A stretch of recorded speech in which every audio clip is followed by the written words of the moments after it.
नमो अर्हन्ताणं नमो सिद्धाणं नमो आयर्याणं नमो उवझायाणं नमो लोये सौवसाहुणं मंगलम भगवान वीरो मंगलम गौतमो गनी मंगलम कुंद कुंदाद्यो जैन धर्मोस्तु मंगलम सर्वमंगल मांगल्यम सर्वकल्याणकारकम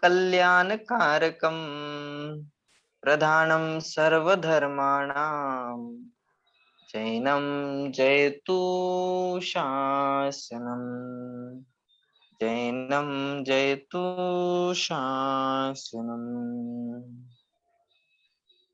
उत्तम क्षमा मार्दव आर्जव भाव है सत्य शौच संयम तप त्याग उपाव है आकिंचन्य ब्रह्मचर्य धर्म दश सार है चहु गति दुख ते काढ़ी मुक्ति करतार है।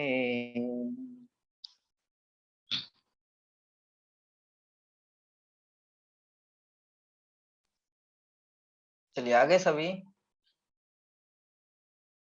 अरे वाह, हेमा जी के भी दर्शन हो गए आज। कहाँ गए थे हेमा जी? अब तो आते ही नहीं हो। आती हूँ पर वीडियो ऑन नहीं करती हूँ। आती हूँ पंडित जी पर वीडियो ऑन नहीं रखती हूँ। हाँ अच्छा अच्छा, नहीं सायन में तो एकदम सामने बैठती थी, सबसे पहले आती थी, मुझे लगा कहाँ गई, नहीं यही पे नाराज तो हूँ। नहीं हो गई? नहीं नहीं नाराज नहीं। चलो बढ़िया है। और सेजल कहाँ है? सेजल नहीं है क्या? सेजल भी पढ़ रही है, अच्छा साथ वो भी पढ़ साथ में ही रही है। बैठी है वो भी। हाँ ओके ओके ओके, चलिए कोई बात नहीं। चलिए आज कौन सा दिन है? 10 लक्षण धर्मों की चर्चा हमारी चल रही थी, और आज कौन सा दिन है? उत्तम उत्तम आर्जव। कौन सा दिन है? उत्तम उत्तम आर्जव। आर्जव। उत्तम आर्जव का आज दिन है। ठीक है, पहले 2 दिन पहले हमने देखा कि ये 4 प्रकार की कषाय होती है। कषाय कितनी होती है? 4 प्रकार की कषाय होती है। और पहले 4 जो धर्म है, वो पहले 4 धर्म इन 4 कषाय के अभाव पूर्वक प्रकट होते हैं। जब 4 कषाय खत्म हो जाएगी तब ये पहले 4 धर्म प्रकट होते हैं। तो पहले दिन हमने चर्चा की किस धर्म की? उत्तम क्षमा धर्म की। तो सबसे पहला प्रश्न मेरा फिर से एक बार है, फिर से एक बार बालबोध में जाना है। फिर से पहले ये बात क्लियर होनी चाहिए, कषाय का मतलब क्या है? कषाय किसे कहते हैं? बहुत सारे नए लोग हैं तो कषाय ही पता नहीं है, कषाय का मतलब क्या होता है। हम कषाय कषाय की चर्चा कर रहे हैं, क्रोध की चर्चा कर रहे हैं, मायन की चर्चा कर रहे हैं, मायाचारी की चर्चा कर रहे हैं, पर कषाय का अर्थ क्या है? बोलो किसको याद है? कषाय किसे कहते हैं? जो आत्मा को कसे अर्थात दुख दे उन्हें कसाय कहते हैं। वेरी गुड, ये डेफिनेशन आपने पढ़ी थी। किसे कहते हैं कषाय? देखिए शास्त्रों में 4 प्रकार की कषायों की चर्चा की है। कौन कौन सी होती है कषाय? बोले 4 प्रकार की कषाय होती है, क्रोध मान माया लोभ। ठीक है, क्रोध मान माया लोभ, वो कषाय किसे कहते हैं? बोले जो आत्मा को कसे अर्थात दुख दे। शरीर को दुख मिल सकता है क्या? बोले शरीर को दुख नहीं मिलता। आत्मा को रोग के कारण दुखी होता है क्या आत्मा? ये रोग हो गया मुझे इसलिए मैं दुखी हूँ, मेरे तो कोरोना ही हो गया इसलिए मैं दुखी हूँ। बोले आत्मा रोग के कारण दुखी नहीं होता, आत्मा भूख लगने के कारण दुखी नहीं होता, आत्मा के पास पैसे नहीं है इसलिए दुखी नहीं होता। इसलिए दुखी होता है क्या आत्मा? बोले इसलिए दुखी नहीं होता। आत्मा तो क्यों दुखी होता है?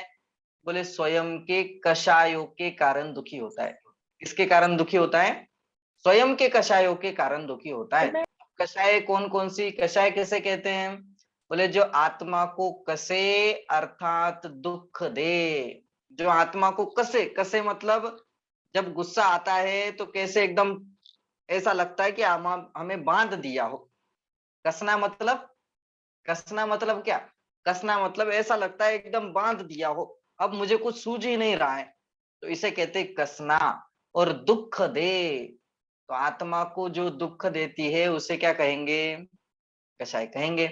तो मैं कौन हूं, पहले इसका निर्णय होना चाहिए। इसके निर्णय के बिना जैन दर्शन में कुछ नहीं होता है।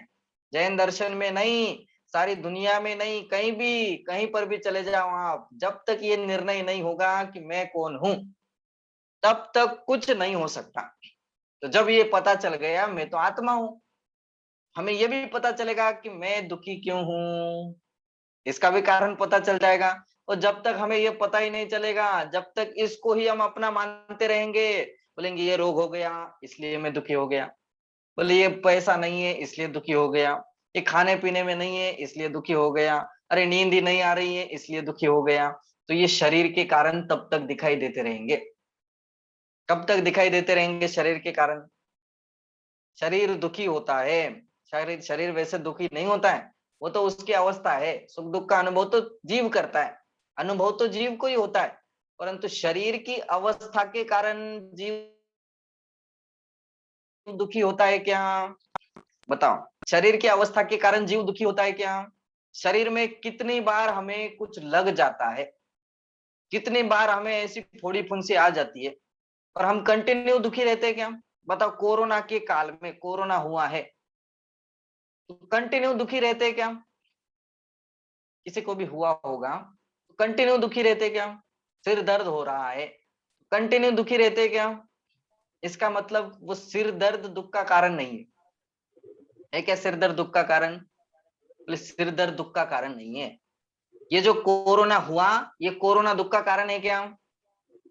बोले वो कोरोना भी दुख का कारण नहीं है। कोरोना है क्या दुख का कारण? बोले कोरोना दुख का कारण नहीं है। तो क्या है दुख का कारण? ये जो रोग दिखाई दे रहा है हमें, ये रोग तो किस में हुआ है, किस में लगा हुआ है? बोले ये रोग अधिक तो शरीर में लगे हुए हैं। किस में लगे हुए हैं? और शरीर में लगे हैं इसलिए मैं दुखी हूं, ऐसा हो नहीं सकता। होता है क्या? यदि ऐसा होता तो हमारे मुनिराजों को तो कितने रोग हो जाते हैं, कितने मच्छर काटते हैं, उनके उनके रोग नहीं होते होंगे? उनके तो कितने भयंकर भयंकर कोढ़ आदि होते थे, कोढ़ आदि होते थे। कोढ़ तो हमें भी नहीं हुआ, इतने बड़े बड़े फोड़े आते थे, इतने ऐसे पूरा शरीर सड़ जाता था, उसमें से पीप निकलता था, खून निकलता था। ये सारी अवस्थाएं होती थी कि नहीं होती थी? तो भी वो दुखी होते हैं कि नहीं होते? बोले नहीं होते। क्यों नहीं होते? क्यों नहीं होते? क्या उसके पीछे क्या कारण है, बताओ? क्या कारण है उसके पीछे, वो क्यों नहीं दुखी होते? क्योंकि वो शरीर को अपना मानते ही नहीं है। शरीर को अपना मानते नहीं है, और उनको ये पता है, क्या पता है कि अरे ये रोग आदि जो हुए हैं ये शरीर के अंदर हुए शरीर हैं, के हैं, और मेरे ये नहीं मेरे है। दुख का कारण नहीं, ये मेरे दुख का कारण नहीं है। मेरे दुख का कारण तो क्या है? बोले कषाय ही मेरे दुख का कारण है। क्या है मेरे दुख का कारण?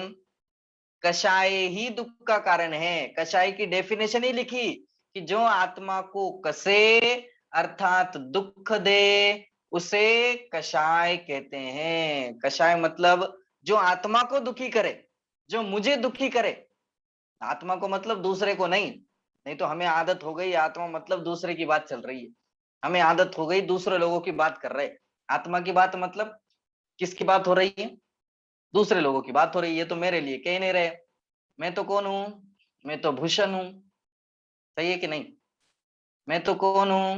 मैं तो रेखा हूं। यही है ना कि नहीं? कौन हूं मैं? बोले नहीं, जब तक हमें ये निर्णय नहीं होगा, इसलिए श्रद्धान जरूरी है, इसलिए सम्यक दर्शन जरूरी है। जब तक सम्यक दर्शन नहीं बोलते तब तक कुछ नहीं। समझ में आ रही बात?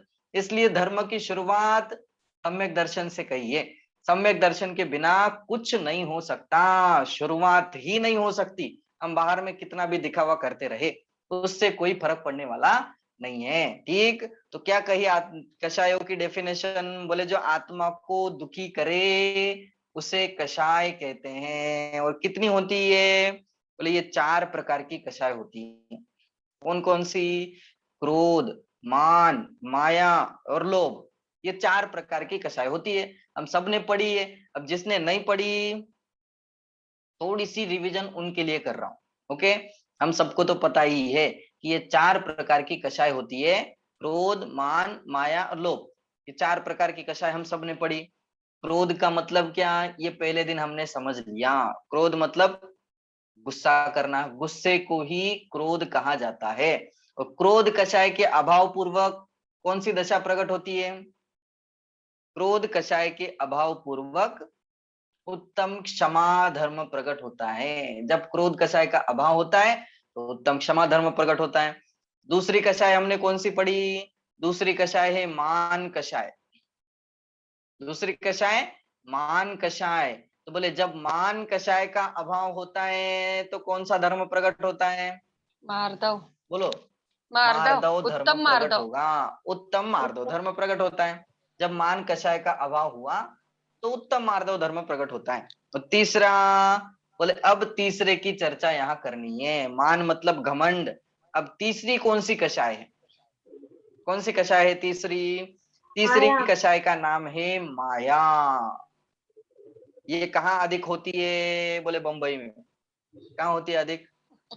बंबई में होती है ना, कि नहीं होती? माया नगरी प्रसिद्ध है ना, बंबई में होती होगी ज्यादा, कि नहीं?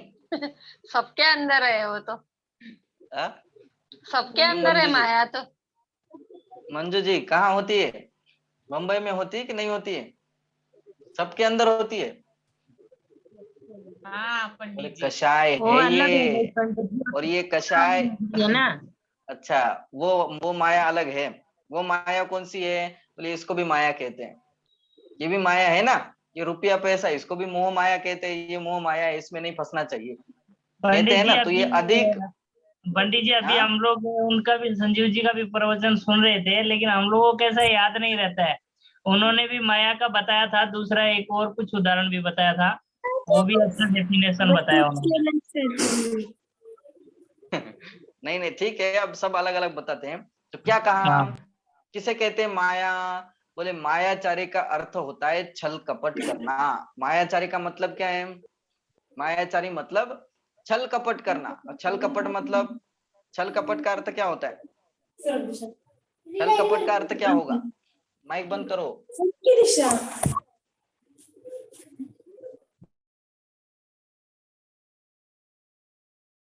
छल कपट का अर्थ क्या होता है? छल किसी कपट को धोखा मतलब, देना। हाँ, किसी को धोखा देना। किसी को तो हम धोखा दे नहीं सकते। हम धोखा किस किस को दे रहे हैं? बोले खुद को ही दे रहे हैं। प्लानिंग से जो काम किया जाता है, मन में कुछ रखा, वचन में कुछ बोला, वो काम कुछ अलग ही करते जा रहे हैं, इसे कहते हैं छल कपट। भ्रष्टाचार, भ्रष्टाचार को छल कपट कहते हैं। अपन बोलते कुछ है, करते कुछ है, इसको कहते हैं छल कपट। अभी छल कपट की चर्चा अपन करेंगे, ठीक। अब दूसरी बात मुझे बताइए कि शास्त्रों में सबसे अधिक मायाचारी कौन सी गतियों में पाई जाती है? कौन सी गतियों में पाई जाती है? मायाचारी की अधिकता, मायाचारी की अधिकता कौन सी गति में होती है? तिर्यंच गति में। तिर्यंच गति में? एकदम पक्का है? किसी को डाउट?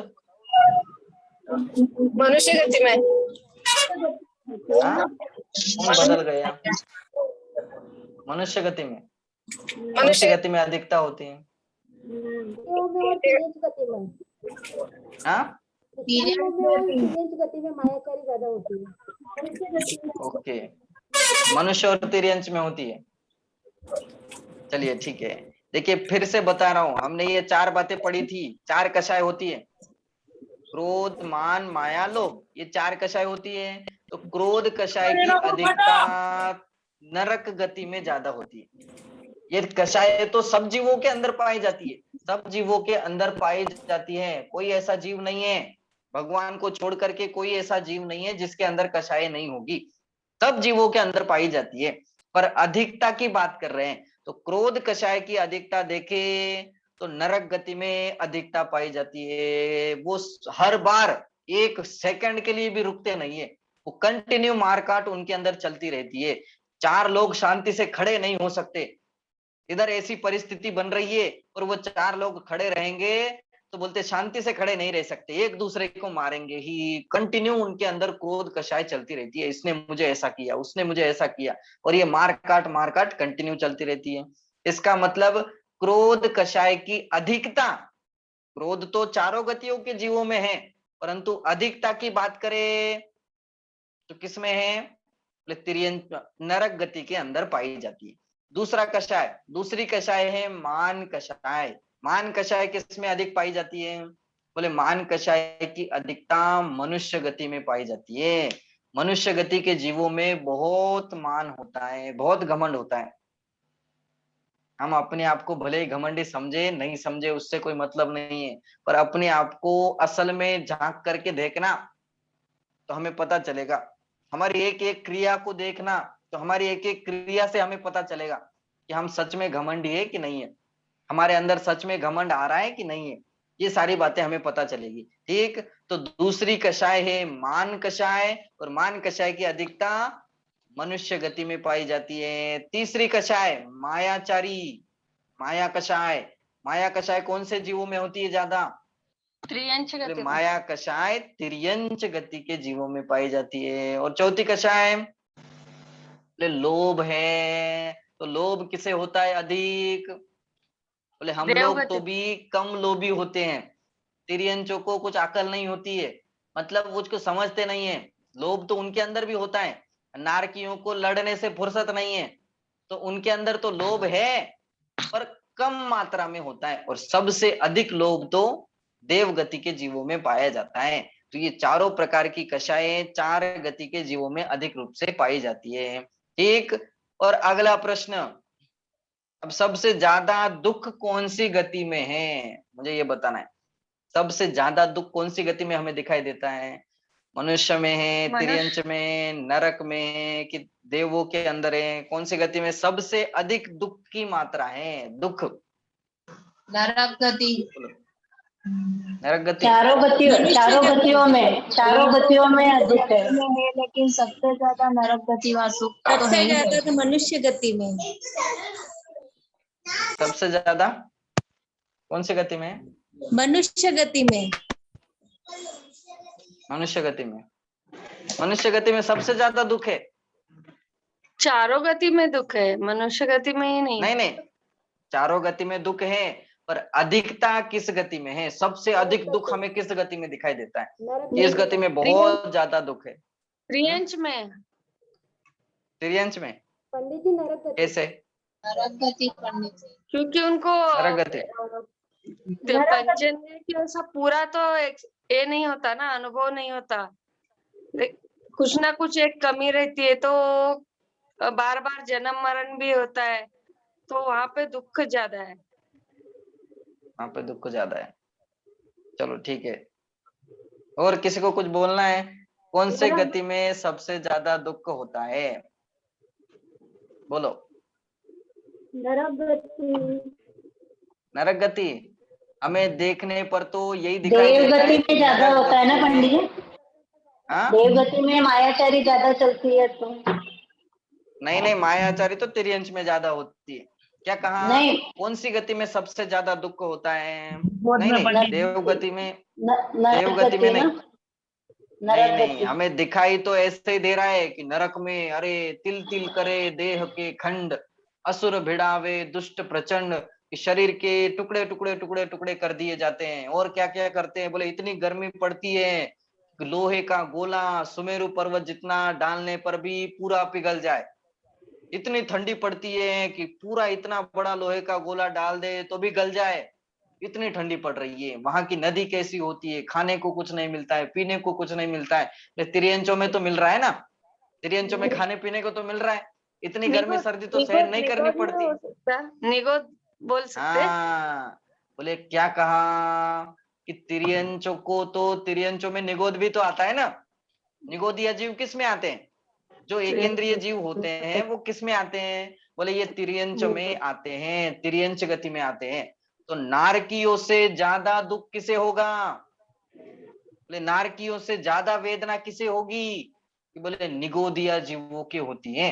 किसे होती है, निगोदिया जीवों की होती है। और निगोदिया जीव किस में आते हैं, कि निगोदिया जीव तिर्यंच गति के जीवों में आते हैं। तिर्यंच गति के जीवों में उनको गिना जाता है।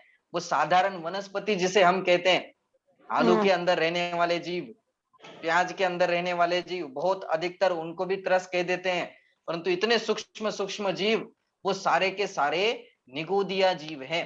और निगोदिया जीव क्या करते हैं? बोले एक श्वास में 8-10 बार जन्म्यो मर्यो भर्यो दुख भार, इसके अलावा और कुछ काम नहीं है। बस जन्म मरण जन्म मरण जन्म मरण जन्म मरण, एक श्वास में 18 बार जन्म मरण करते रहते हैं, कंटिन्यू करते रहते हैं। वहां तो भी नरक में जाते हैं तो नरक में मरण नहीं होता है, इतने जल्दी मरण नहीं होता है, कम से कम 10,000 साल तो जीना ही पड़ता है, नहीं तो बोले 33 सागरों तक जीना ही पड़ता है, वहां मरण नहीं होता है। तो मरण का भय ज्यादा होता है कि गर्मी का भय ज्यादा होता है? भूख का भय ज्यादा होता है कि मरण का भय ज्यादा होता है? प्यास का भय ज्यादा होता है कि मरण का भय ज्यादा होता है? किसका भय ज्यादा होता है? जन्म मरण का भय ज्यादा होता है, जन्म मरण का दुख ज्यादा होता है। मर गए तो क्या होगा, मर गए तो क्या होगा, आगे जाकर के कहाँ जन्म लेंगे, कहाँ जन्म लेंगे, ये सारी बातें सताती है कि नहीं सताती है?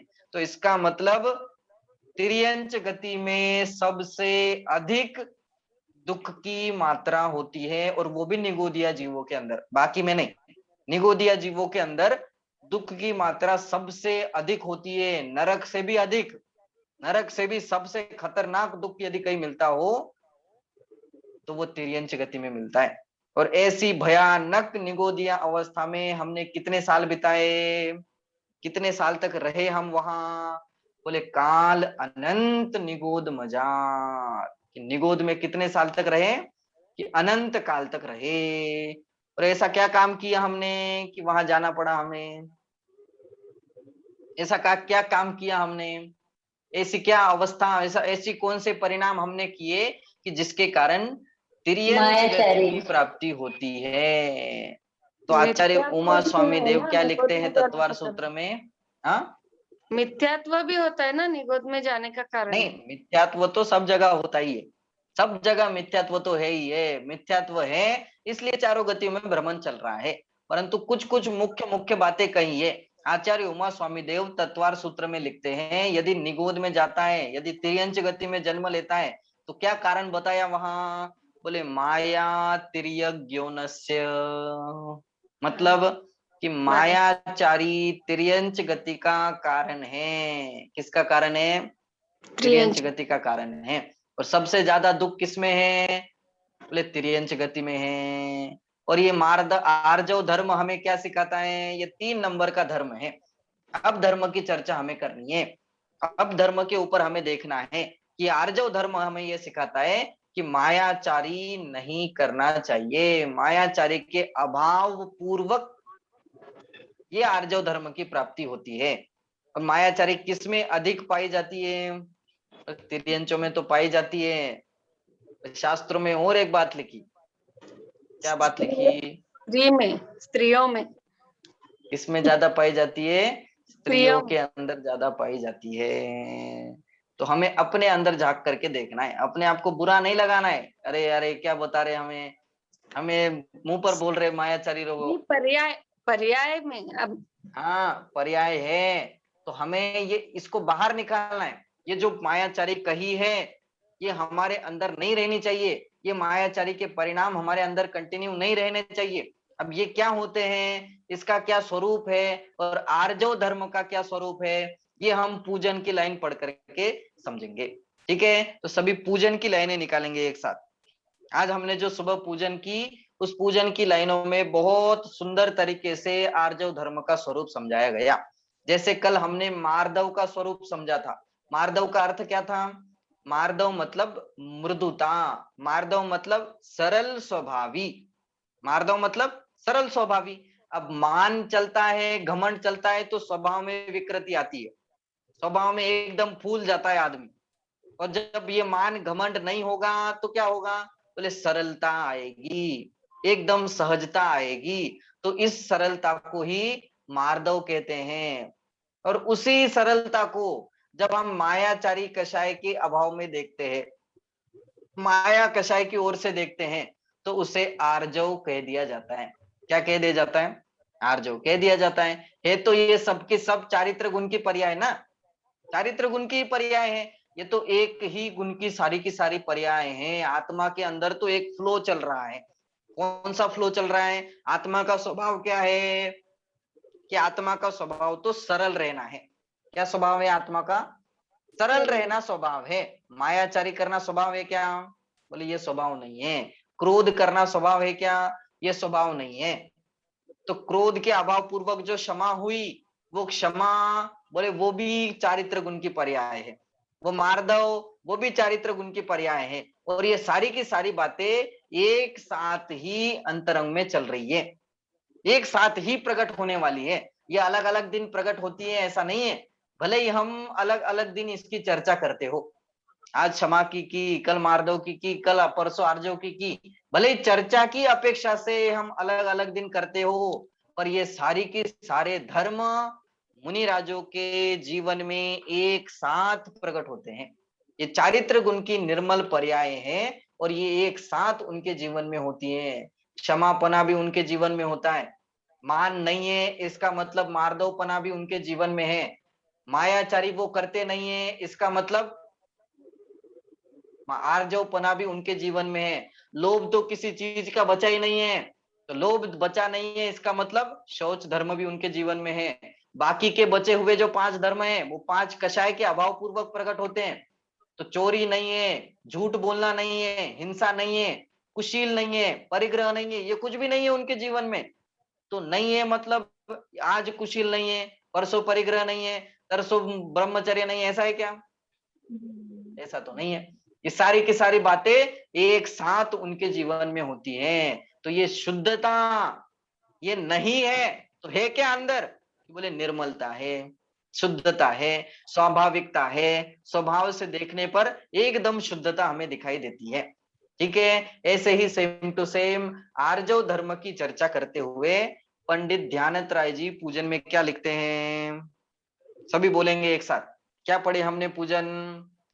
कपटन कीजे कोई, चोरन के पुर ना बसे, सरल स्वभावी होय, ताके घर बहु संपदा।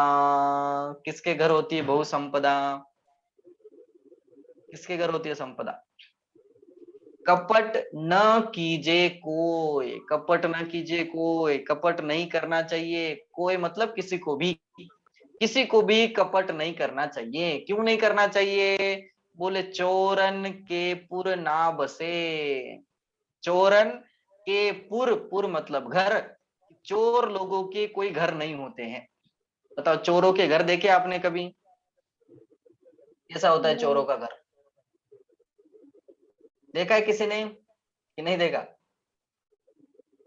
किसी ने तो देखा होगा ना। इतने दिनों से रह रहे हो आप, 50 साल हो गए किसी को 40 साल हो गए। एक आदमी तो चोर को तो सुना होगा ना, सबने चोर को तो देखा होगा। तो उसका घर कहाँ होता है? होता है कि नहीं होता है?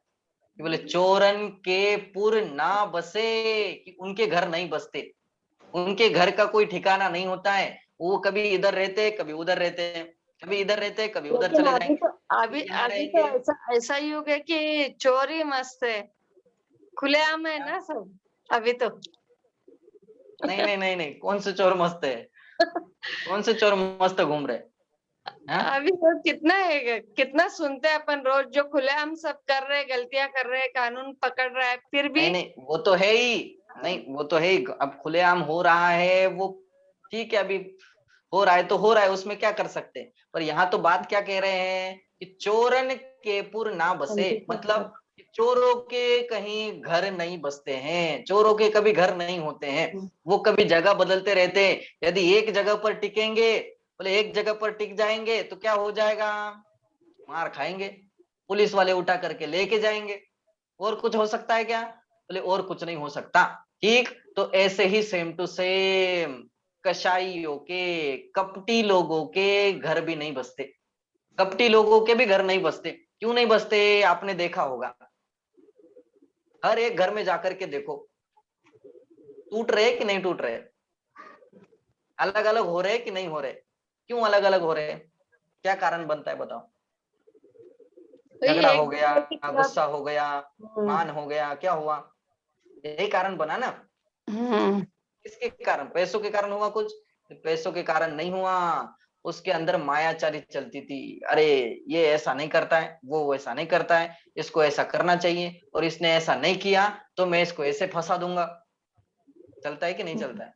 यही हर घर में आप जाकर के देखो तो हर घर में यही चल रहा है, दुनिया में जाकर के देखो तो दुनिया में भी यही चल रहा है। तो ये मायाचारी के कारण किसी के घर नहीं टिकते हैं, चोरों के नहीं टिकते। चोरों के उदाहरण देकर के बताया कि चोरन के पुर ना बसे, ऐसे ही कपटी लोगों के, घमंडी लोगों के, मायाचारी लोगों के, जो मायाचार करता रहता है, हमेशा उसके मन में कुछ रहता है, वचनों में कुछ रहता है, बोलता कुछ है, पता नहीं अपने आप को क्या समझता है, ऐसे लोगों के घर कभी टिकते नहीं है। टिकेंगे कभी, बोले कभी नहीं टिकते। और किसके टिकते हैं, किसके घर बहु संपदा होती है, बोले सरल स्वभावी होए ताके घर बहु संपदा। इस यहाँ कौन सी संपदा की चर्चा कर रहे हैं, संपदा मतलब क्या, संपदा मतलब पैसे की चर्चा नहीं कर रहे, किसकी चर्चा कर रहे हैं यहाँ, यहाँ तो सुख रूपी लक्ष्मी की चर्चा कर रहे हैं। किसके घर में सुख रूपी लक्ष्मी टिकती है,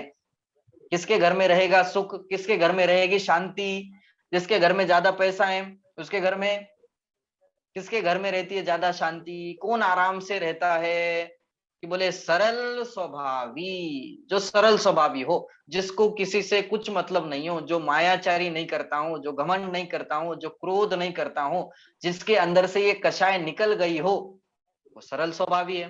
जिसके अंदर ये सरलता आई है वो सरल स्वभावी है। और उसी के घर बहु संपदा, कौन सी संपदा, सुख रूपी संपदा हमेशा टिकती है, हमेशा उसके घर में ही निवास करती है। शांति हमेशा किसके घर रहेगी, जिसके घर में झगड़े चलते हैं उसके घर में, सास बहू में हर बार यही चलता रहता है, इसने ऐसा नहीं किया, उसने उसका नहीं किया, अब इसको दिखाती हूँ मैं कैसा करना है, उसको मैं ये बताता हूँ कि ये कैसा करना है। ये जो चल रहा है ना, ये प्लानिंग चल रही है ना, इस प्लानिंग को कहते हैं मायाचारी। इस प्लानिंग को क्या कहेंगे, मायाचारी। बताओ कर रहे कि नहीं कर रहे। हर एक घर में झांक करके देखना, और हर एक घर में झांकने की कोई जरूरत नहीं है, हमें तो अपने अंदर झांकना है कि मेरे अंदर तो कहीं ये चल रहा है कि नहीं चल रहा है। मेरे अंदर भी कभी ऐसे भाव होते हैं क्या कि मन में कुछ, वचन में कुछ, क्रिया में कुछ मैं कर रहा हूँ, मैं सोचता कुछ हूँ, बोलता कुछ हूँ, काम भी कुछ करता हूँ अलग से ही, मैं दूसरों को फंसाने के लिए कुछ काम कर रहा हूँ, ऐसे कुछ काम हो रहे कि नहीं हो रहे। ये सारे भ्रष्टाचारी लोग, क्या हो रहा है ये दुनिया में, ये भ्रष्टाचार का मतलब क्या है, ये भ्रष्टाचार मतलब मायाचारी, ये भ्रष्टाचार के परिणाम मतलब मायाचारी। जिस प्रकार वो बदक क्या बताया था ना, जैसे वो बदक बैठा हुआ है, उसके मन में क्या चल रहा है, मन में कुछ अलग चल रहा है। वो दिखाई क्या दे रहा है, चेहरे से दिखाई क्या देता है, चेहरे से दिखाई तो ये दे रहा है कि अरे एकदम शांत स्वभावी है। बाहर से दिखने देखने पर क्या दिखाई देता है, एकदम शांत स्वभावी है, ऐसे लगता है कि इसके जैसा कोई है ही नहीं। वचनों में बोलेगा तो भी कुछ नहीं बोलेगा, एकदम शांत बैठा हुआ है। मन में क्या चल रहा है, बोले जैसे ही ये आएगा उसको मैं पकड़ के खा जाऊंगा। शेर भी जब शिकार करता है तो कैसे करता है शिकार, कि शांत बैठा रहेगा, शांत बैठा रहेगा, और जैसे ही वो आएगा, हिरन आएगा, तुरंत उसको पकड़ लेगा। तो इसको कहते हैं मायाचारी। अब यही हमारे दिमाग में भी चलती है कि नहीं चलती है, ये भी कंटिन्यू चलती है। इसलिए हमें इसको शांत करना है, इसको खत्म करना है। देखो बाहर से दिखावा नहीं करना है हमें, बाहर से दिखावे की बात यहाँ नहीं है। जैन दर्शन शारीरिक क्रिया के ऊपर ज्यादा ध्यान नहीं देता है। जैन दर्शन तो अंतरंग से उस जड़ को ही निकालने की बात करता है। बोले ये जड़ है, ये तुम्हें खोखला कर रही है, ये जड़ है, ये तुम्हें अंदर से खत्म कर रही है, बोले इसको ही बाहर निकालो। जब ये बाहर निकल जाएगी तो अपने आप चेहरे के ऊपर जो चमक आएगी वो अलग प्रकार की चमक होगी। अपने आप शारीरिक क्रिया जो बदलेगी, बोले वो शारीरिक क्रिया अलग प्रकार की होगी। अब मुनिराजों को देखो, वो नहाते नहीं है, वो ब्रश नहीं करते हैं, वो बाल बाल तो निकालते हैं पर कंटिन्यू बाल नहीं निकालते, नहाते भी नहीं है, कितने गंदे दिखाई देते हैं, तो भी चमक रहती है कि नहीं रहती?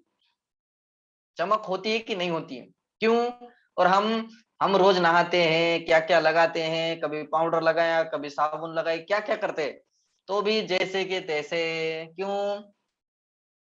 क्योंकि ऊपर से तो नहा लिया पर अंदर से अभी भी गंदे ही है, अंदर से अभी भी कषाय गई नहीं है, अंदर से अभी भी जलन चल रही है। बाहर तो बैठा है एसी में, और अंतरंग में, बोले अंतरंग में कुछ नहीं है, अंतरंग में तो अभी भी आग लगी हुई है।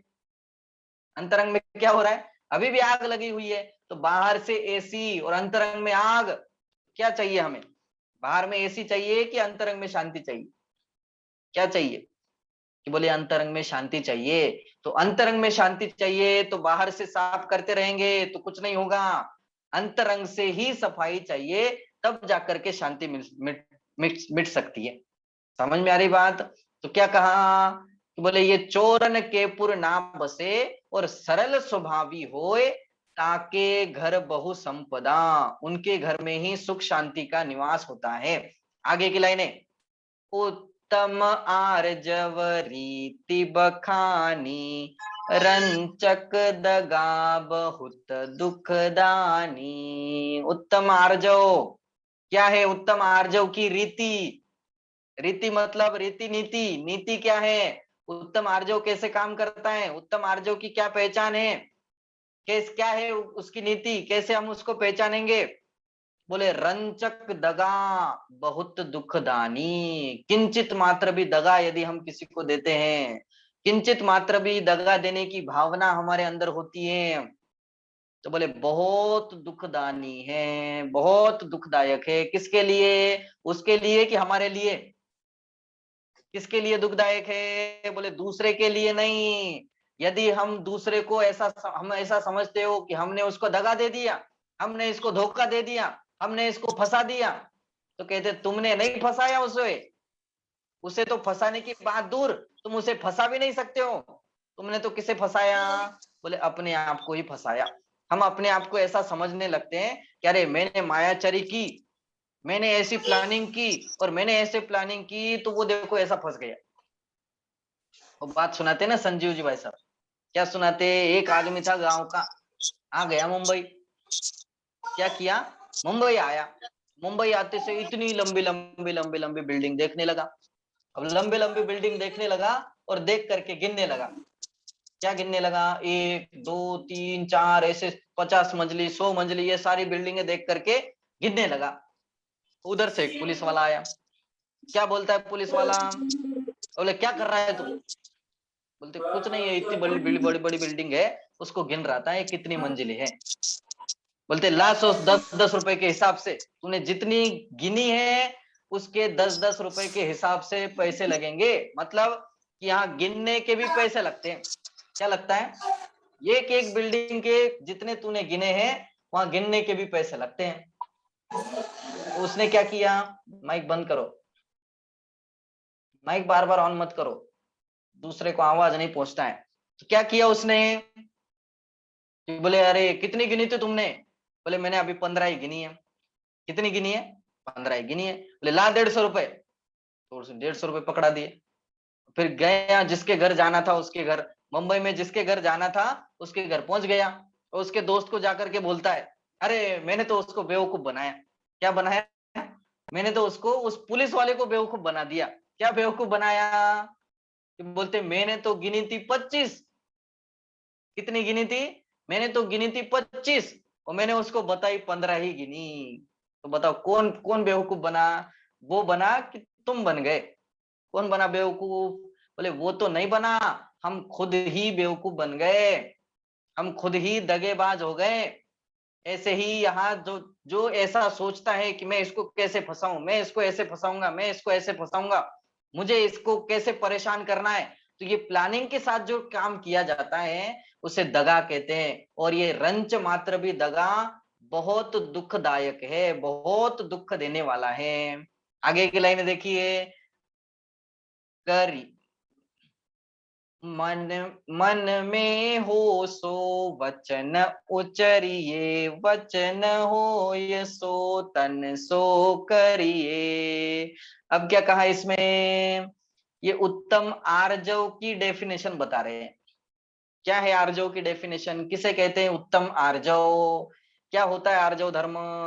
बोले मन में हो सो वचन उचरिए, और वचन में हो सो बोले तन सो करिए। बोले यही तो करते हैं हम, करते हैं ना, सब करते हैं कि नहीं करते? बताओ ऐसे करना चाहिए कि नहीं करना चाहिए? यदि ऐसा करेंगे तो क्या हानि होगी? हम अपनी बात करें, आप सब अपने बच्चों को बोलते होंगे रुक तेरी टांग तोड़ता हूं, तो आपने जो बोला है वो करते हो क्या? करते हो क्या? रुक तेरे हाथ ही जला देता हूं, रुक तू बहुत ये देख रहा है ना मोबाइल, रुक तेरी आंखें ही फोड़ देता हूं, बोलते कि नहीं बोलते? तो ये बोला हमने, मन में हो सो वचन उचरिए, वचन हो सो तन सो करिए, तन सो मतलब शरीर से करना चाहिए, इसका नाम है आर्जव धर्म। यही सिखाता है ना आर्जव धर्म। तो हम यदि ऐसा करने लगे, हम तो कितने लोगों को क्या क्या बोल देते हैं, रुक तुझे मार देता हूं, मार दे के जाकर के, रुक तुझे अभी देखता हूं, रुक तेरी टांग तोड़ता हूं, ऐसा कितने लोगों को बोलते हैं। तो ये हमें करना चाहिए क्या? तो यहाँ तो वही लिखा है, क्या लिखा है कि मन में होए सो वचन उचरिए, वो वचन होए सो तन सो करिए। बोले मन में तो हमारे कितनी क्या क्या क्या क्या क्या क्या चलता रहता है, तो सारी बातें बोलते हैं क्या? बोले सारी बातें बोल के तो नहीं बताते। बोले उसके उससे भी कम, उससे भी बहुत ज्यादा, जितनी बोलते नहीं है उससे भी बहुत ज्यादा कम हम शरीर से करते रहते हैं। मतलब कि शरीर के पापों से तो हमें पुलिस वगैरह बचा लेती है, शरीर के पापों से कौन बचाता है? यदि शारीरिक क्रिया से हम कोई पाप कर रहे हो तो पुलिस के डर से हम उसे नहीं करते। हमें ऐसा लगता है कि अरे पुलिस क्या करेगी, पुलिस पकड़ेगी, हम यहाँ जा रहे हैं, यहाँ नहीं जाने का लिखा है, चलो ठीक है। तो शारीरिक जो क्रिया से पाप करते हैं हम, उससे तो पुलिस के डर से हम बच जाते हैं।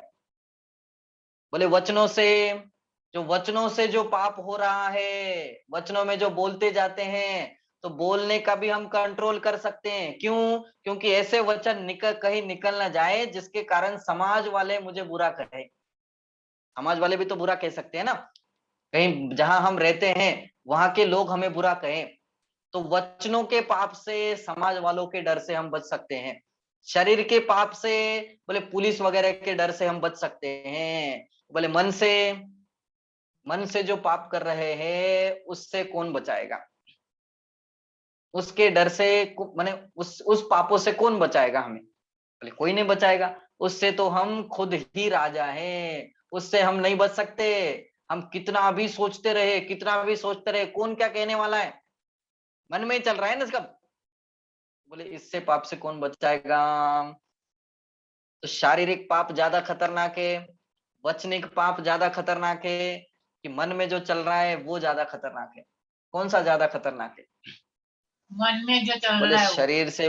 शरीर से मारना वो ज्यादा खतरनाक नहीं है, वचनों से बोलना वो ज्यादा खतरनाक नहीं है। मन में भावों के अंदर जो चिंतवन चल रहा है ना, तो उस चिंतवन के अंदर हजारों लाखों लोगों को एक साथ मार देते हम, उन सबका पाप हमें लगता है। अरे यार ये चाइना वाले सुधरते नहीं है, कुछ भी खाते रहते हैं, ये सबको उड़ा देना चाहिए। भले बोलते नहीं है, बोल भी दे ऐसी बात, पर मन में सोचते कि नहीं सोचते? यदि एक आध मच्छर काट लेता है तो क्या विचार आता है मन में? अरे यार ये सारी मच्छर जाति उड़ा दो, कोई दम नहीं है इनमें, विचार आता है कि नहीं? ऐसे मन में हमने कितने लोगों को नहीं मारा होगा बताओ, कितने लोगों की हत्या नहीं की होगी, कितने लोगों का झूठ नहीं बोला होगा, कितने लोगों का कुशील, चोरी, परिग्रह क्या क्या नहीं किया होगा। सारे पाप मन के द्वारा तो किए ही जा रहे हैं, भले ही वचनों से नहीं कर रहे हो, भले ही शरीर से नहीं कर रहे हो, पर अंतरंग में चल रहे कि नहीं चल रहे? तो इन भावों की मुख्यता है, इन भावों को हमें पकड़ना है। तो यहाँ क्या कहा कि बोले मन में होए सो वचन उचरिए, और वचन होए सो तन सो करिए। ये लाइन तो हमने पढ़ ली, पर ये लाइनें हम मिथ्या दृष्टियों के लिए नहीं है। जिनके मन खराब हो, जिनके वचन खराब हो, जिनके शरीर खराब हो, जो शरीर से कुछ भी करते हो, जो वचनों से कुछ भी बोलते हो, उनके लिए ये लाइनें नहीं है। ये लाइनें तो किसके लिए है? ये लाइनें तो महामुनिराजों के लिए है। क्या करते हैं वो? दिन रात आत्मा का चिंतन, मृदु संभाषण में वही कथन, निर्वस्त्र दिगंबर काया से भी प्रकट हो रहा अंतर मन। पढ़ते कि नहीं? क्या करते हैं मुनिराज? ये है मन में होए सो वचन उचरिए और वचन होए सो तन सो करिए। इसका नाम है उत्तम आर्जव धर्म। क्या चलता है उनके मन में? बोले दिन रात आत्मा का चिंतन, बस। इसके अलावा और कुछ नहीं चलता है। किसी को उठाना है, किसी को पटकाना है, किसी को कुछ देना है, किसी से कुछ लेना है, इस शरीर को कुछ करना है, इसको सोना है, इसको खिलाना है, इसको पिलाना है, कुछ मतलब नहीं। क्या चलता है इसके अंदर? मुनिराजों के अंदर क्या चलेगा? बोले दिन रात आत्मा का चिंतन चलता है। दिन में तो चलेगा ही चलेगा, बोले रात में भी कंटिन्यू चलता है। बोलते क्या है? वचन क्या निकलते हैं? क्या बोलेंगे?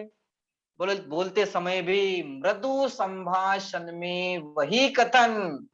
ये मन में जो चल रहा था वही बाहर आया। क्या चल रहा था मन में? दिन रात आत्मा का चिंतन चल रहा था और वही बातें बाहर निकल करके आती है। आचार्य कुंद कुंद देव, ये सारे आचार्यों ने जो इतने बड़े बड़े शास्त्र रचना की, ये ऐसे नहीं की। आचार्य कुंद कुंद देव खुद लिखते हैं कि मैंने जो अनुभव किया है वही मैं बात आपको बता रहा हूं।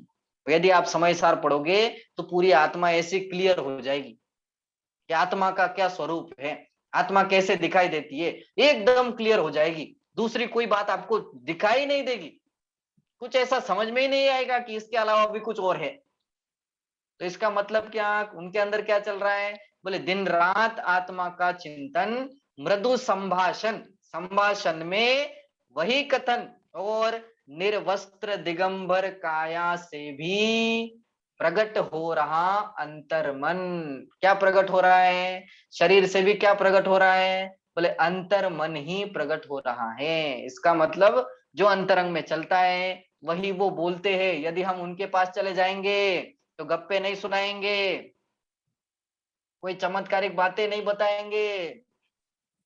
ये कर लो, ये कुछ ले लो, इसको ये मंत्र पढ़ लो, इसको मंत्र पढ़ने से ऐसा हो जाएगा, ये पूजन कर लो, इससे पढ़ने से ऐसा हो जाएगा। ये कोई बातें नहीं बताते हैं। वो तो क्या बताते हैं कि जो अंतरंग में चल रहा है वही बाहर आता है, वही उनके शरीर से झलकता है। ये असली आर्जव धर्म है।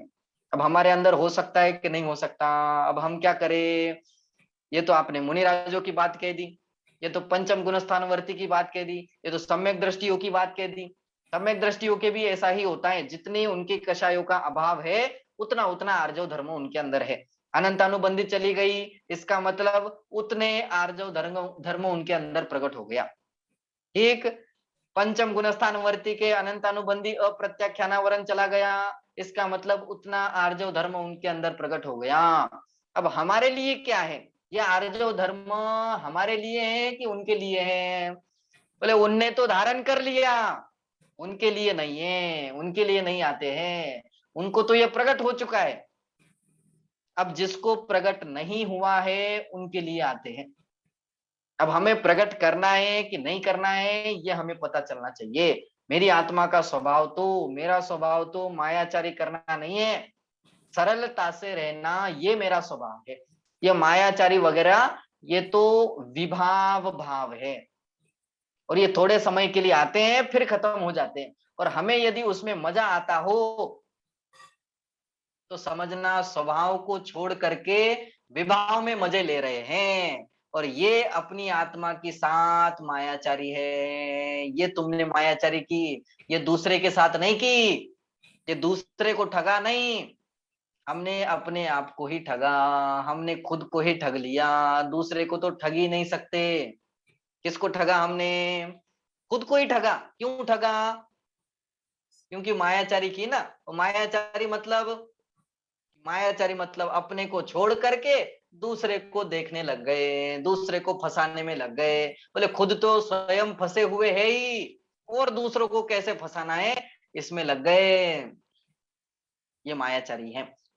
ठीक, तो ये जो बातें कहिए, मन में होए सो वचन उचरिए, वचन होए सो तन सो करिए, बोले ये तो असली मुनिराजों के लिए है। और यदि हमारे अंदर भी ये प्रकट हो, ऐसी हमारी भावना हो, तो अगली लाइन देखिए क्या लिखा, करिए सरल तिहु जोग अपनी, देख निर्मल आरसी, मुख कहे जैसा लखे तैसा, कपट प्रीति अंगार सी। क्या कहा, यदि हमें ऐसा लगता हो कि मन में हो सो वचन उचरिए, वचन हो सो तन सो करिए, ये शुद्ध आर्जव धर्म हमारे अंदर भी प्रकट हो, मुझे भी ये प्रकट होना चाहिए, मेरे अंदर से भी मायाचारी निकलनी चाहिए, तो क्या कहा कि बोले करिए सरल। क्या करे, पहले सरल कीजिए। किसको सरल कीजिए, तिहु जोग अपनी, तिहु जोग अपनी, जोग अपनी मतलब जोग मतलब योग। योग होते हैं ना, कितने प्रकार के होते हैं योग, मनोयोग, वचन योग, काय योग। वचन मतलब ये शरीर में, काय योग मतलब पूरा शरीर, और मन मतलब मन के अंदर जो विचार चल रहा है। बोले ये तीनों के तीनों अभी हमारे विकृत हैं, विपरीत परिणाम कर रहे हैं, इनके अंदर अच्छे परिणाम नहीं आते। मन ही गलत सोचता है तो वचन में भी वैसा ही निकलेगा, तो शरीर से भी ऐसे ही काम होंगे। तो यदि हमें ऐसा लगता हो कि मुनिराजो जैसी मन में हो सो वचन उचरिए, वैसी दशा, ये सच्चा आर्जव धर्म हमारे अंदर भी प्रकट हो, तो क्या करें कि पहले इन योग को सरल कीजिए।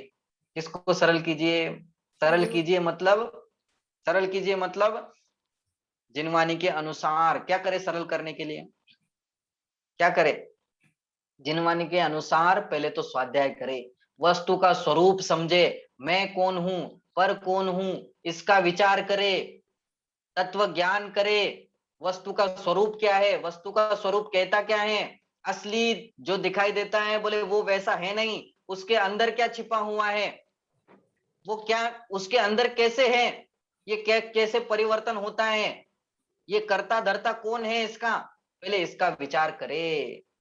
हम अपने आप को करता धरता समझते हैं, बोलते ये मायाचारी कर रहे हो, वस्तु का स्वरूप तो अकर्ता स्वभाव ही है, मैं किसी का कुछ करता धरता नहीं हूं, ये वस्तु का स्वरूप है। और हम क्या करते हैं, बोले उसको भूल गए, हम रोज पढ़ते हैं, पढ़ते हुए भी उसको भूल गए, तो उसको करता धरता समझने लगते हैं कि मैं इसका करता हूँ, मैं इसका करता हूँ, मैं इसका करता हूँ। बोले ये मायाचारी कर रहे हो, ये मायाचारी कर रहे हो। तो यदि इसको हमें निकालना है, हमें अपने आप को सरल स्वभावी बनाना है, तो क्या करें, तत्व ज्ञान के सिवाय दूसरा कोई उपाय नहीं है, कोई उपाय नहीं है। यदि तत्व ज्ञान नहीं होगा तो बोले इन कषायों की आग में कंटिन्यू जलते रहेंगे। पंडित दौलत राम जी की लाइनें याद रखना, क्या करना है, पंडित दौलत राम जी क्या कहते हैं,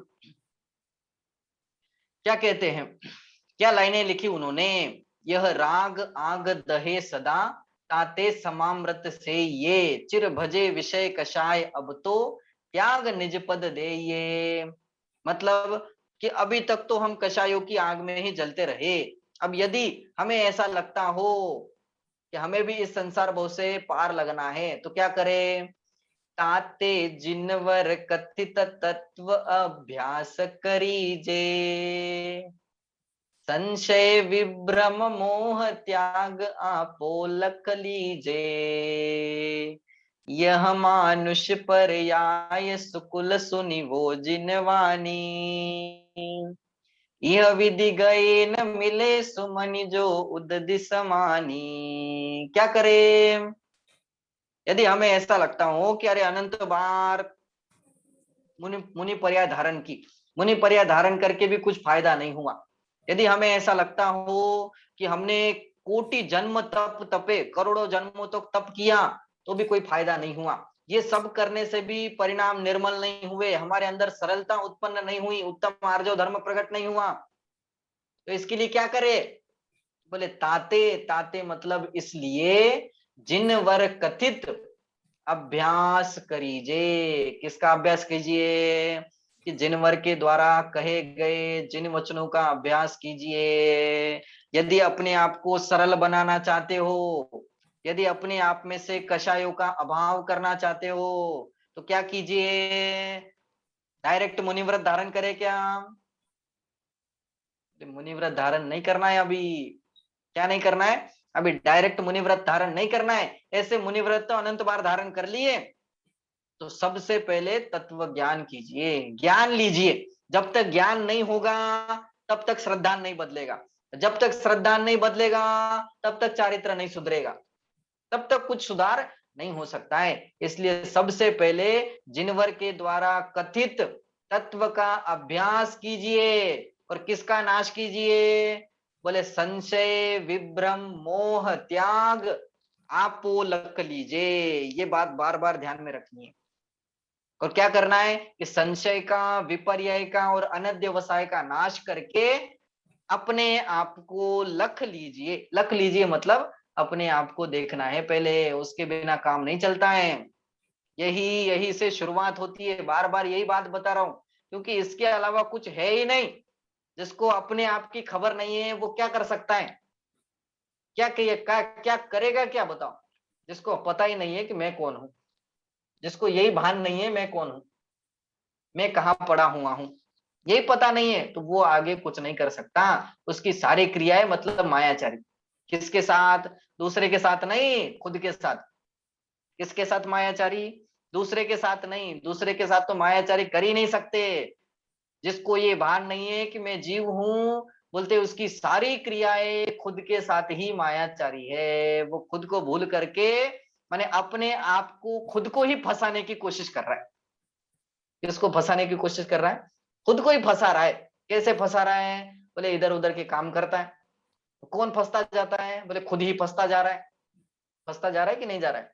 कि अनादिकाल हो गया, कंटिन्यू फंसते जा रहे हैं, कंटिन्यू फंसते जा रहे हैं। ये मायाचारी है। ठीक है। यदि हमें ऐसा लगता हो कि ये पवित्र आर्जव धर्म हमारे अंदर प्रवेश करे, तो अपने मन को सरल कीजिए। और सरल करने का उपाय क्या है? कि वस्तु स्वरूप का ज्ञान कीजिए। उसके बिना सरल नहीं हो सकता। ठीक। ताते अब आगे देखिए, करिए सरल तिहु जोग अपनी देख निर्मल आरसी। कैसे करना है? कितने सरल करना है? कि जैसे आरसी, आरसी मतलब आईना, आरसी मतलब आईना, आरसा बोलते हैं ना, मराठी में बोलते हैं आरसा। तो आईना, आईना, आईना जैसे होता है ना, कैसे होता है आईना? देख निर्मल आरसी, कि निर्मल आईने के तरह अपने आप को स्वच्छ करना है। निर्मल आईने की तरह अपने आप को एकदम सरल बनाना है। कैसे? कि यदि आईने में हम मुंह टेढ़ा करके देखेंगे तो आईना टेढ़ा ही दिखेगा। आईना टेढ़ा दिखेगा मतलब उसमें मुंह हमारा टेढ़ा ही दिखेगा। यदि अपन मुंह को से एकदम अच्छे से करके देखेंगे तो मुंह भी अच्छे देखेगा। आईना कुछ बदलाव करता है क्या उसमें? वो जो लगा हुआ है वो बदलाव करेगा क्या? अरे ये नहा के नहीं आया, इसको नहीं दिखाऊंगा मैं, ऐसा बोलता है क्या वो? अरे ये गंदा दिख रहा है, ये इसने ब्रश नहीं किया है, मैं इसको नहीं दिखाऊंगा। इसका मुंह थोड़ा अच्छा दिख रहा है, इसको बिगाड़ देता हूं, ऐसा करता है क्या? बोले ऐसा नहीं करता। वो तो जैसा है, मुख करे जैसा लखे तैसा, कि जैसे मुख को हम करते जाएंगे वैसा वो दिखाता जाएगा। ऐसे ही सेम टू सेम जो अंतरंग में चल रहा है, अपने मन को इतना सरल बनाइए, अपने मन को इतना सुंदर बनाइए कि जो अंतरंग में चल रहा है वही वचनों में भी आए और वही क्रिया में भी झलके।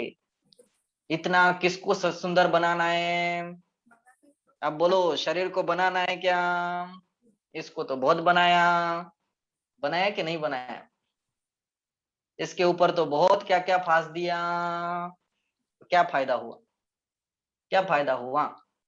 ये दिखावा है, ये मायाचारी है। असली तो अंतरंग में अलग ही चल रहा है।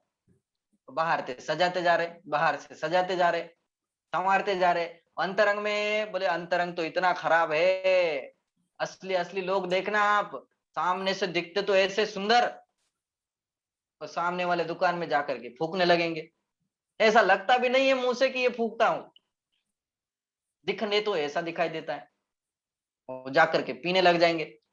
करते कि नहीं करते? तो ये मायाचारी है। तो किसको सुंदर करना है? बोले अपने मन को पहले सुंदर करो, अपने मन में पहले सरलता लाओ, अपने मन से पहले ये कषायों को बाहर निकालो, तब जाकर के ये काम बनेगा। ठीक, तो कैसे सुंदर करना है हमें? कि आईने की तरह, कि जिस प्रकार आईने में मुख मुख लखे, मुख करे जैसा लखे तैसा, कि जिस प्रकार हम मुख करेंगे वैसा का वैसा ही उसमें दिखाई देता है। कपट प्रीति अंगारसी, कपट प्रीति अंगारसी, अंगारसी, अंगारसी मतलब, अंगारसी मतलब जलता हुआ कोयला।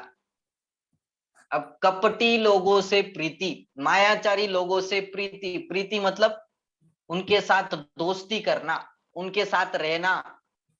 किसको अच्छा लगता है? एक तो किसी को अच्छा नहीं लगता है। और उनके साथ रहना मतलब, कपट, कपट के साथ रहना मतलब, अब लोगों को छोड़ दो, कपट को पकड़ो, मायाचार को पकड़ो, मायाचार के साथ हमें रहना, मायाचार के साथ मुझे रहना है, तो मैं कैसे रह सकता हूं? कहते वो अंगारे की तरह है, जिस प्रकार जलता हुआ कोयला यदि हमारे हाथ में हो तो दूसरे को बाद में जलाएगा, पहले किसको जलाएगा? अपने ही हाथ को जलाएगा। किसको जलाएगा? पहले खुद को ही जलाएगा, दूसरे को तो बाद में जलाएगा। ऐसे सेम टू सेम ये कपटी लोगों के साथ प्रीति या कपट के साथ हमारी प्रीति, बोले खुद को ही जलाने वाली है। दूसरे का भला हो बुरा हो कुछ भी हो वो बात की बात, पहले तो हमें अपने आप को देखना है, मैंने अपने आप को ही जलाएगा, और किसी को जलाने वाला नहीं है। ठीक, नहीं लहे लक्ष्मी अधिक छल करी कर्म बंध विशेषता। और आगे कह दिया कि हम तो ये सोचते हैं कि जो मायाचारी लोग होते हैं उनके पास ज्यादा लक्ष्मी आती है, जो ज्यादा कपट करते हैं उनके पास ज्यादा धन पैसा आता है, जो ज्यादा फेर फार करते हैं, इधर उधर करते हैं, उनके पास ज्यादा पैसा आता है। 2 नंबर का पैसा कहाँ से आया? जिसके पास भी बढ़ता जाता है ना, हम ऐसे सोचते हैं कि 2 नंबर का कमा रहा है। किसका कमा रहा है? 2 नंबर का कमा रहा है। तो यहाँ क्या कहा कि बोले नहीं लहे लक्ष्मी, नहीं लहे, लही माने प्राप्त होती है, किसको नहीं होती है प्राप्त लक्ष्मी? बोले जो अधिक छल करके कमाता है। 2 रुपए की चीज 50 रुपए में बेचेगा, 50 रुपए की चीज 1000 रुपए में बेचेगा, इसको कहते हैं मायाचारी।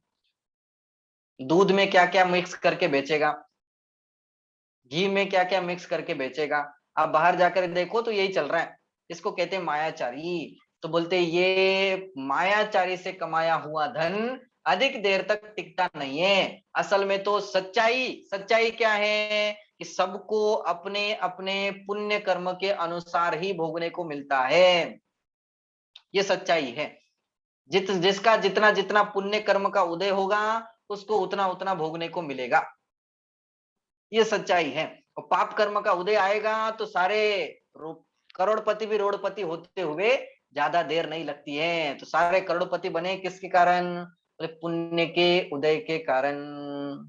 पुण्य का उदय अच्छा चलता है तब तक पैसा आता है, तब तक धन संपत्ति बढ़ती है, तब तक सब कुछ होता है, तब तक हमें उसमें अच्छा लगता है। जैसे पाप का उदय आ जाता है बोले सब खत्म होने लगता है, किसी का कुछ नहीं बचता है। ऐसे कितने लोगों को हमने देखा, कोरोना ने तो सबको बता दिया कि नहीं? अब क्या कहेंगे हम इसको? क्या कहेंगे? पुण्य कर्म का उदय कहेंगे कि पाप कर्म का उदय कहेंगे कि खुद की ही ऐसी होनी थी? क्या कहेंगे उसको? बोले पुण्य पाप के उदय के कारण ही ये सब चल रहा था। ठीक है, चलिए आगे देखिए और क्या कहा। नहीं लहे लक्ष्मी अधिक छल करी कर्म बंध विशेषता। बोले कपट करने से लक्ष्मी तो प्राप्त नहीं होगी, लक्ष्मी माने धन संपत्ति तो अपने कर्म के उदय से प्राप्त होगी, और कर्म का बंध उसे विशेष होगा, विशेष प्रकार के कर्म का बंध वो बांधेगा। कौन से कर्म का बंध? पाप कर्म का ही बंध होगा और कुछ नहीं होने वाला। मायाचारी की है ना, भाव बिगाड़े हैं, परिणाम बिगाड़े हैं, इसका मतलब खुद में कर्म का बंध भी विशेष प्रकार से होगा। इसलिए अब उदाहरण देकर के समझा रहे हैं, भय त्यागी दूध बिलाव पीवे आपदा नहीं देखता। माने जो जो ज्यादा कपटी होते, जो जो मायाचारी लोग होते, वो आने वाली आपदा को नहीं देखते हैं। अरे जो होगा सो देखा जाएगा, बाद में देख लेंगे। जैसे यहाँ उदाहरण दिया, भय त्यागी दूध बिलाव पीवे। दूध रखा हुआ है घर में, बिलाव मतलब बिल्ली। जिस प्रकार बिल्ली हमारे घर में घुसती है और घर में घुस करके भय का त्याग करके, किसका त्याग करके, डर नहीं होता उसको, बिंदास घुसती है और आराम से दूध पीवे, दूध पीते जाती है। और सामने से वो लकड़ी लेकर के हम आ रहे हैं, इसका भान है क्या उसे? उसे पता होता है क्या? बोले उसको तो पता नहीं है। जैसे ही पड़ जाती है तो उसको पता चल जाता है। तो ऐसा उदाहरण देकर के हमें यहाँ समझा रहे हैं। ऐसे ही सेम टू सेम ये कपटी लोग, मायाचारी लोग, इनके मन में भी ये जो कपट चल रहा है, मायाचार चल रहा है, ये भी ऐसे डूब पड़ते हैं, ऐसे कूद पड़ते हैं, ऐसे काम करने लग जाते हैं कि आने वाले संकट को वो भूल जाते हैं। आगे क्या संकट आने वाला है इसको वो भूल जाते हैं और मायाचार में कुछ भी बड़बड़ाते रहते हैं, कुछ भी करते रहते हैं। समझ में आ रही बात कि नहीं समझ में आ रही है? मायाचारी मतलब छल कपट करना। इसलिए अंतिम में बस इतना ही कहना चाहूंगा कि इस असली मार्दव आर्जव धर्म को समझ करके, इस माया कषाय को छोड़ करके, माया कषाय से डर करके, डर तो हमें कषायों का होना चाहिए, रोग आदि का नहीं, इन कषायों को छोड़ करके इस असली आर्जव धर्म की आराधना करते हुए मैं ही आत्मा हूं, पहले तो ये स्वीकार होना चाहिए। मैं ही जीव हूं, पहले तो ये बात स्वीकार होनी चाहिए। उसके बाद ही ये सारी कषायों का अभाव हो सकता है। तब जाकर के ये कषायें हमें विभाव भाव दिखाई देंगी। जब हमारे स्वभाव का हमें भान होगा तो ये कषायें विभाव दिखाई देगी। और किसका हम त्याग करने की कोशिश करेंगे? बोले इन विभावों का त्याग करने की कोशिश करेंगे। ठीक है, तो सभी इस धर्म का स्वरूप समझ करके आज इस माया कषाय का जितना बन सके उतना हमारे अंदर से अभाव करने की कोशिश करनी चाहिए। अब अंतिम में बताइए, आप लोग इतनी सारी बातें कह दी, अब कषायों को सबके अंदर तो है ही ना, कोई ऐसा तो नहीं है जो अपने आप को मायाचारी नहीं समझता हूं। हाँ, कोई ऐसा तो नहीं है। हर एक बात में हमारी मायाचारी झलकती है। मंदिर में जाते हैं हम दर्शन करने, तो बताओ जब मंदिर भरा हुआ होता है तब कैसे दर्शन करते हैं? जब मंदिर खाली होता है तब कैसे दर्शन करते हैं? भरा क्या हुआ होता है? रहता है, भरा हुआ रहता है तो बहुत टाइम लगाते हैं पंडित जी। हाँ, जब भरा हुआ होता है तो बहुत टाइम लगाते हैं। भरा हुआ होता है तो ऐसे दर्शन करते हैं जिससे जैसे इसके जैसा धर्मात्मा कोई और है ही नहीं, सही बात यही है। धर्म करता है और तो कोई करता ही नहीं है। ऐसा हम अपने आप को समझते हैं। मतलब मन में कुछ और चल रहा है, शरीर से क्रिया से कुछ और दिखाना चाहते हैं, दिखावा, इसे क्या कहेंगे? दिखावा कहेंगे। और अकेले में होते तो अकेले में दर्शन नहीं करते, चक्कर लगा के आते हैं। किसके? भगवान के चक्कर लगा के आ गए, बस यही होता है ना। नहीं पंडित जी, ऐसा सबके तो नहीं, नहीं करते। सब, हाँ सबके नहीं कह रहा हूँ, किसी किसी के कह रहा हूँ। तो सबके तो ऐसा नहीं होता है, पर अधिकतर लोगों के यही होता है कि नहीं होता है? बताओ। अपने परिणामों को हमें चेक करना है, अपने भावों को हमें चेक करना है, भावों को चेक करते रहना है। बाकी तो सबको चेक करते रहते हैं। कितने लोगों को, किस किस को चेक करते रहते हैं? किस किस की चिंता लगी रहती है हमें बताओ। कुर्ते की चिंता लगी रहती है, ये बालों की चिंता लगी रहती है, ये नाक की चिंता लगी रहती है, या चश्मे की चिंता लगी रहती है, ये मोबाइल की चिंता लगी रहती है, इनकी चिंता लगी रहती है। अरे कहीं ये रोटी ना जल जाए, ये रोटी की चिंता लगी रहती है। मंदिर में जा रहे हैं तो बाहर चप्पल की चिंता लगी है, अरे ये चप्पल कहीं चोरी न चले।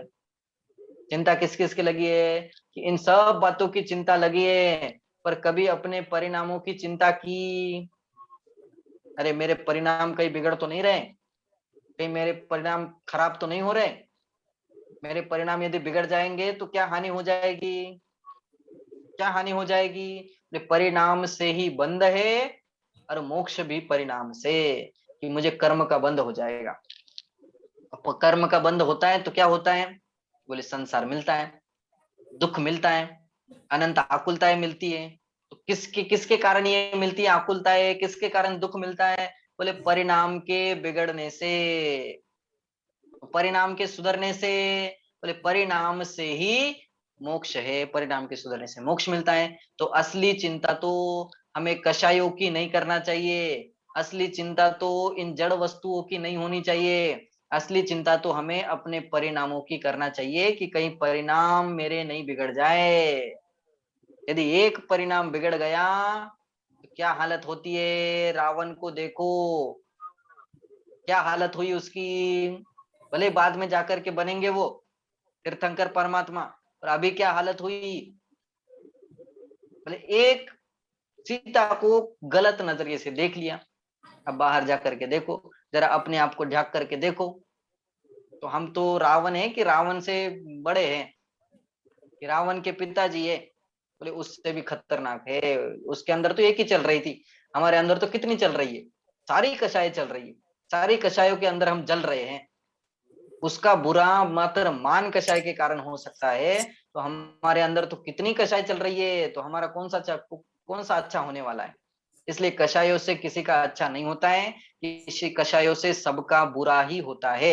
यह आत्मा को दुख का कारण है, पहली बात तो ये समझ में आनी चाहिए, तब जाकर के हम उसको छोड़ने का पूरा प्रयास करेंगे। ठीक, इसलिए इस आर्जव धर्म को समझ करके और माया कषाय का जितना बन सके उतना त्याग करने की कोशिश करनी है। ये जो अधिकता कही है स्त्रियों के अंदर, बोले इसको हम झूठा कह के दिखाएंगे, करेंगे कि नहीं? ऐसे तो झूठा सिद्ध नहीं कर सकते, पर हम अपने आप को इतना सुधारेंगे कि हम अपने लिए वो झूठी सिद्ध हो जाए। दूसरे के लिए, सबके लिए तो सिद्ध नहीं हो सकती, हम अपने आप को इतना सुधार देंगे। ये जो बात कही है जिनवानी में, बोले ये मेरे ऊपर लागू नहीं होती, बाकियों के ऊपर लागू होती होगी, उससे मुझे कोई मतलब नहीं है। हम इतना अपने आप को शुद्ध बनाएंगे, तभी ये आर्जव धर्म उस सरल परिणामी के हृदय में प्रवेश कर सकता है। ठीक है, और आर्जव धर्म के बिना मुक्ति नहीं होती, ये बात भी हमें समझना चाहिए। यदि मुक्ति चाहिए तो आर्जव धर्म चाहिए ही चाहिए, उसके अलावा मुक्ति की प्राप्ति नहीं होगी। ठीक, चलिए अभी हम यहीं विराम लेते, बाकी की चर्चा अब अगले धर्म की चर्चा कल करेंगे। ठीक है, चलिए बोलिए, कोई स्तुति बोलिए सुमित्रा जी, जिनवानी स्तुति बोलेंगे सभी एक साथ। एक सवाल पंडित जी, माइक बंद, हाँ बोलिए बोलिए, पूछ सकती हूँ? हाँ बोलिए ना। सवाल ये है कि मेरा बेटा पूछ रहा है आत्मा बनती किससे और आती कहाँ से? बनती किससे है और आती कहाँ से है? देखिए आती वगैरह कहाँ से नहीं है, वो तो अनादि से है और अनंत काल तक रहने वाली है। ये जो जीव है ना, इस जीव का ज्ञान, इस जीव का सुख, ये कभी बना नहीं है, इसका कोई निर्माता नहीं है, इस दुनिया को बनाने वाला कोई नहीं है, ये तो स्वतः स्वयं ही निर्मित है। ये बात हमने पहले ही पढ़ रखी है। ये 6 प्रकार के द्रव्य है, इसको किसी ने बनाया नहीं है, ये स्वतः बने हुए हैं। स्वतः बने मतलब बने हुए भी नहीं है, वो तो अनादि से है, उनकी कभी शुरुआत ही नहीं है और उनका कभी अंत भी नहीं आ सकता। समझ में आ रही बात? और बनती कैसे है? बोले बनने की कोई प्रक्रिया नहीं है, आत्मा को निर्मल बनाने की प्रक्रिया है और बनाने की प्रक्रिया नहीं है। आत्मा के अंदर जो अशुद्धि फैली हुई है उसको निर्मल बनाने की प्रक्रिया है, उसको हम शुद्ध बना सकते हैं। उसको शुद्ध बनाने की प्रक्रिया जिनवानी में बताई है, उसको बनाने की प्रक्रिया नहीं है। आत्मा कैसी बनती है ये बनाने की प्रक्रिया कभी नहीं बताई। क्यों? क्योंकि वो तो अनादि से है, वो तो पहले से ही है। हम तो कब से है? बोले हमारी शुरुआत भी नहीं है और हमारा एंड भी नहीं है। ठीक है, चलिए और कोई प्रश्न है किसी को? नहीं है? चलिए जिनवानी स्तुति करेंगे सभी एक साथ। बोलिए सुमित्रा जी, सभी माइक बंद करके ही बोलेंगे, माइक कोई ऑन नहीं करेगा। ओके, वो बस करीब एक लाइन बोलेंगे, उनके पीछे आपको दोहराना है। ठीक, बोलिए। धन्य धन्य वीतरागवाणी अमर तेरी जग में कहानी। चिदानंद धन्य की धन्य धन्य वीतरागवाणी वीतरागवानी अमर अमर तेरी जग तेरी में जग में कहानी। कहानी। चिदानंद की राजधानी अमर तेरी जग में कहानी। उत्पाद व्यय और द्रव्य स्वरूप वस्तु बखानी उत्पाद कर। व्यय, रुके रुके, उत्पाद एक व्यय, लाइन बोलिए आप, एक अच्छा लाइन दो आप बार बोलो। बोलिए। नहीं नहीं, एक लाइन आप बोलिए, फिर रुक जाइए थोड़ी देर, फिर इनको बोलने अच्छा दीजिए, ठीक है, हाँ हाँ, ठीक है ठीक है। फिर मैं उत्पाद बोलता हूँ, मतलब ये व्यय, सब बोले। हाँ बोलिए। उत्पाद व्यय और द्रव्य स्वरूप वस्तु उत्पाद बखानी सर्वज्ञ भूप। उत्पाद व्यय अरु द्रव्य स्वरूप वस्तु कथनचित नित्य अनित्य।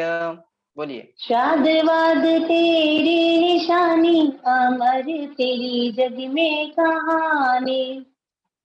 चाँद वाद तेरी निशानी अमर तेरी जग में कहानी। धन्य धन्य धन्य वीतरागवानी। वाणी अमर तेरी जग में कहानी। नित्य अनित्य अरु एक अनेक वस्तु कथन चेत भेद अभेद। नित्य अनित्य अरुभेद अभेद वस्तु कथनचित नित्य अनित्य। अनेकांत रूपा बखानी अमर तेरी जग में कहानी। अनेकांत रूपा बखानी अमर तेरी जग में कहानी। धन्य धन्य वीतरागवाणी। रागवाणी अमर अमर तेरी जग में कहानी। भाव शुभाशुभ बंध स्वरूप शुद्ध चिदानंदमय मुक्ति रूप। भाव शुभाशुभ बंध स्वरूप शुद्ध चिदानंदमय मुक्ति रूप। मार्ग दिखाती है वाणी अमर तेरी जग में कहानी। धन्य मार्ग धन्य दिखाती है वाणी अमर तेरी जग में कहानी। धन्य धन्य धन्य धन्य वीतरागवाणी। रागवाणी अमर तेरी जग में कहानी। चिदानंद चैतन्य आनंद धाम ज्ञान स्वभावे निजातम राम। आनंद चैतन्य आनंद धाम ज्ञान स्वभावी निजातम राम। स्वाश्रय से मुक्ति बखानी अमर तेरी जग में कहानी। आश्रय से मुक्ति बखानी अमर तेरी जग में कहानी। धन्य धन्य धन्य धन्य वीतरागवाणी। रागवाणी अमर तेरी जग में कहानी। जय वाणी माता दानंद की। की राजधानी अमर तेरी जग में कहानी।